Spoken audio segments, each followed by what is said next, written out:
Орон нутаг дахь томилтын үеэр говийн бүсийн зөвлөлийн ангадугаар хуралдаан боллоо. Тус хуралдааныг бүсэлсэн хөгжлийн бодлогын хүрээнд зохион байгуулж буй бөгөөд 5 салбар хилцүүлгийн нэг бүсийн онцлог ба харьцуулалт хилцүүлгийн модератороор Монгол Улсын ерөнхийлөгчийн үйл үржилгээний бодлогын зөвлөх Даваа Баяр ажиллалаа.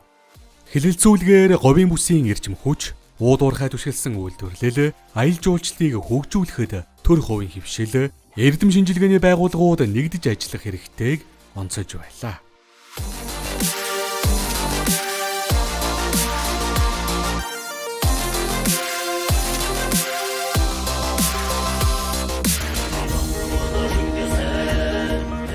Говийн бүсийн зөвлөлийн анх дугаар хуралдаан.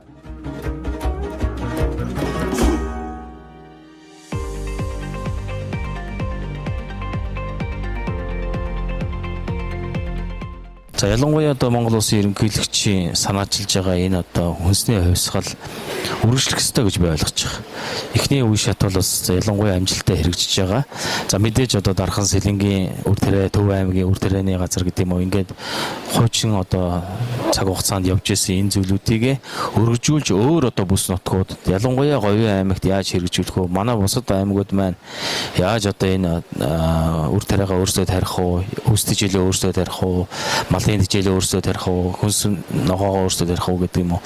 Ийм чиглэл дээр хамтарч ажиллах бол бүрэн боломжтой бол байгаа гэж. Тийм учраас одоо хүнсний хувьсгал 2 гэдэг энэ одоо хөтөлбөрийг бас эрчимжүүлэх чиглэл дээр бол та одоо энэ ажлыг хариуцдаг хүний хувьд бас анхаарч ажиллах бид нар бас дэмжиж ажиллах бэлэн байгаа шүү гэдгийг хэлье. За баярлалаа. Энх өдрөөс асууя. За говийн бүсэд маань бол одоо уулуурхайн томоохон компаниуд үйл ажиллагаа явуулж байна. Улс орны маш чухал стратегийн. За дээрээс нь энэ том цементийн үйлдвэрүүд байна. Гангийн үйлдвэр удахгүй ашиглалтанд орно. За мөн одоо нефтийн үйлдвэр баригдаж байгаа. Тэр үүнийг дагсан маш олон ажлын байрууд бий болно. Маш их хэдэн 10 мянгаар. За энэ бүгд л хүнс хэрэглэнэ. За тэгэхээр одоо энэ олон одоо би үйлдвэрүүдийн хүнсний хэрэгцээ, төрийн худалдан авалт, одоо орон нутгийн дэмжлэг, энэ тухайн орон нутгийн баялаг бүтээгчдийг дэмжих тал дээр, энэ жирийн дунд үйлдвэрлэлийг хөгжүүлэх тал дээр таны санаа бодлыг сонсъё.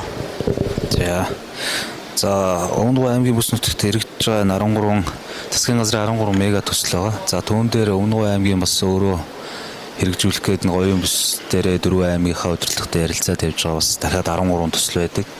Жишээлбэл одоо олон улсын эсэх буудал, за дулааны цэцгэлгээ станц, за бүх сумаа аялал жуулчлалын замаар холбох, төрийн хувьслийн түншлэлээр холбох өнөөдөр одоо сан жижигэн зурчин.